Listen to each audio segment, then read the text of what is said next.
নমস্কার বন্ধুরা, sister tasty কিচেনে আপনাদের সবাইকে স্বাগত জানাচ্ছি। আজকে টেস্টি কিচেনের রেসিপি হচ্ছে কাঁচা আমের মোরব্বা। তা কাঁচা আমের মোরব্বাটা বন্ধুরা কিভাবে আমি বানাচ্ছি প্রথম থেকে আপনারা শেষ পর্যন্ত দেখুন। প্রথমে আমি প্যানে আমি জল চাপিয়ে দিয়েছি। যেহেতু টক সেহেতু আমি কোনো সিলভারের কড়াইতে বা অন্য কিছু কড়াইতে আমি চাপাবো না, সেই জন্য আমি প্যানে চাপিয়েছি। আর যদি আপনারা আমার টিপস অনুযায়ী আপনারাও ফলো করেন তাহলে আপনারাও কোনো সিলভারের ইয়েতে চাপাবেন না, তাতে কল ওঠে। আর এতে কল ওঠার কোনো সম্ভাবনা নেই, ঠিক আছে, যেহেতু এতে কোটিংটা থাকে। তো প্রথমে এই যে জল আমি চাপিয়ে দিয়েছি, এবার এর ভেতরে দিয়ে দেবো চিনি।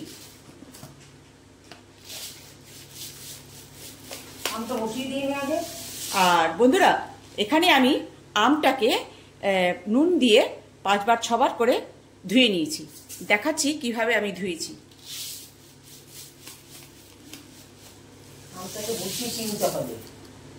এইবারে চিনি আমি দিয়ে দিলাম। এইবারে বন্ধুরা আমটাকে আমি নুন দিয়ে ধুয়ে, যেহেতু এরকম করে ক্র্যাশ মানে কেটে কেটে দিয়েছি যাতে ভেতরে পর্যন্ত সেদ্ধ হয়ে যায় এবং এর মধ্যে একটা লাসা ভাব চলে আসে, সেই হিসেবে বুঝতে পারছেন কিরম করে কেটেছি। বটি দিয়েই কেটেছি এটা। এবারে এই আমগুলো এই ইয়ের মধ্যে বসিয়ে দেব। আর এই আমটা আমি মানে ধুয়ে নুন দিয়ে ধুয়ে দিয়েছি যাতে টকের ভাবটা একটু কমে যায়। এই যে সব আমগুলো এরম করে কেটে নিয়েছি।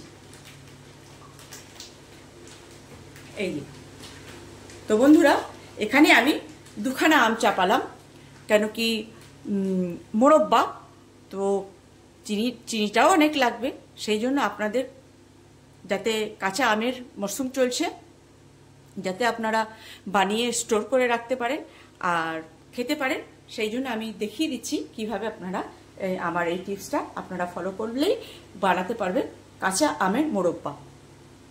বন্ধুরা এখানে আমি যেহেতু কাঁচা আমের মোরব্বা, সেহেতু আমি একটু ফুড কালার, সবুজ কালার মেলাবো এই কারণে, যাতে যেহেতু কাঁচা আম দেখতে কাঁচা আমের মতন লাগবে, ফ্যাকা ফ্যাকা লাগবে, আর একটু ফ্যাকা ফ্যাকা লাগবে না, সেই জন্য আমি একটু কালার গুলিয়ে নিয়েছি।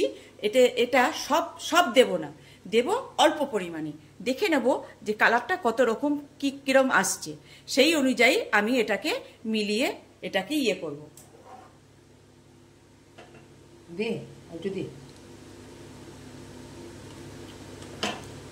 ঠিক এইভাবেই একটু একটু করে মানে কালারটা একদম চকচকে সবুজ আসবে, সুন্দর একটা কালার আসবে, যেটা মানে দেখতে ভালো লাগবে আর দেখার সঙ্গে সঙ্গে খেতেও মন চাইবে যে না আমি খাই, সেই রকম।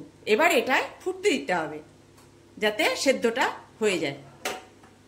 বন্ধুরা আপনারা এখানে চিনির বদলে এখানে আপনারা মিশ্রিও দিতে পারেন। আমি আজকে মিশ্রিটা আমার কাছে নেই, সেই জন্য মিশ্রিটা দিতে পারলাম না, চিনির পরিমাণটা তাহলে বেশি লাগবে। বন্ধুরা একটুখানি মাঝে মাঝে এরকম করে উল্টে পাল্টে দিতে হবে। দেখছেন এই যে কালারটা আস্তে আস্তে ধরছে, যাতে এমন সুন্দর একটা কালার দিয়েছি যাতে পরে একটু টিয়া টিয়া মানে একদম মনে হবে যে হ্যাঁ এটা কাঁচা আম। সেই জন্য এটাকে কাঁচা আমটাকে দেখানোর জন্য আমি একটুখানি এখানে ফুড কালার মেরেছি, আর দেখতে সুন্দর লাগবে তার জন্যে আর কি এটা ফুড কালার মেরেছি, মনে হবে যে হ্যাঁ এটা কাঁচা আমের মোরব্বা। আম আমার প্রায় সেদ্ধ হয়ে গেছে, কিন্তু এটা হতে একটু সময় লাগবে। তো মোরব্বাটা একটুখানি এখানে পুরো আঠা ভাব হয়ে যাবে, চিনিটা সুন্দর দেখতেও হবে, খেতেও হবে। জানেন তো বন্ধুরা এখানে আমি মোরব্বায় কোনো ফ্লেভার ইউজ করব না। এটা হচ্ছে মোরব্বা, আর মোরব্বায় কখনো কোনো ফ্লেভার ইউজ হয় না, ঠিক আছে। তো আজকে এখানে শুধু এই চিনি দিয়েই আমি, আমার কাছে আজকে ইয়ে নেই, তোমার ওটাকে বলে কি মিষ্টি নেই, মিষ্টি হলে আরও সুন্দর আঠা ভাবটা বেশি ভালো হয়। আর এই জন্য চিনি দিয়ে আজকে আমি আগে এটাকে আঠা ভাব করার জন্য এতটা জল দিয়ে আমটাকে ফুটিয়ে নিলাম, যাতে আমটা সুসিদ্ধও হয়ে যায়, ভেতর পর্যন্ত, যাতে আটিগুলো যেগুলো, এটা তো আটি হয়ে গেছে, সেই জন্য সুসিদ্ধভাবে সিদ্ধ হয়ে যায়, সেই জন্য আর কি আমি একটু জল দিয়ে বসিয়েছিলাম।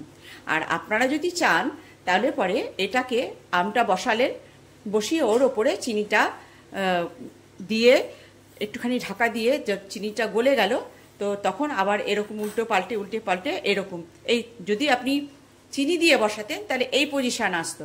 তা আমি একটুখানি জল দিয়ে বসিয়েছি এই কারণে কি, যাতে করে এটা লাস্সা লাস্সা ভাব হয়ে যায় আর ভেতরটা সুন্দর কুক হয়ে যায়।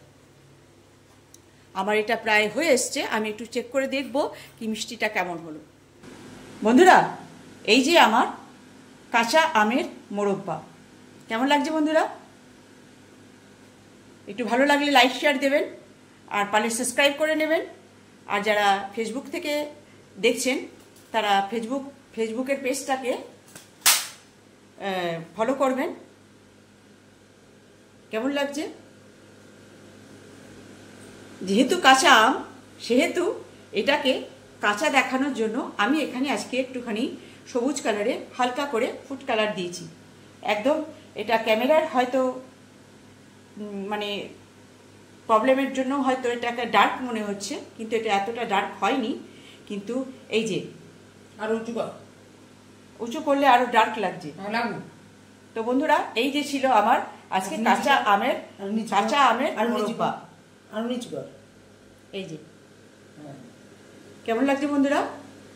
একটা সামান্য রেসিপি, এখন কাঁচা আমের মৌসুম চলছে, এরকম করে যদি আমরা বানিয়ে রেখে দিই, তখন খাওয়ার পাতে শেষে হোক আর ব্রেডে হোক বা রুটিতে হোক, খেতে ভীষণ সুস্বাদু লাগবে, কেন টক মিষ্টি। তো বন্ধুরা, এই ছিল আজকে আমার কাঁচা আমের মোরব্বা। রাখছি বন্ধুরা, আমার এই সামান্য রেসিপি আপনারা বানিয়ে খাবেন আর এনজয় করবেন। বাই।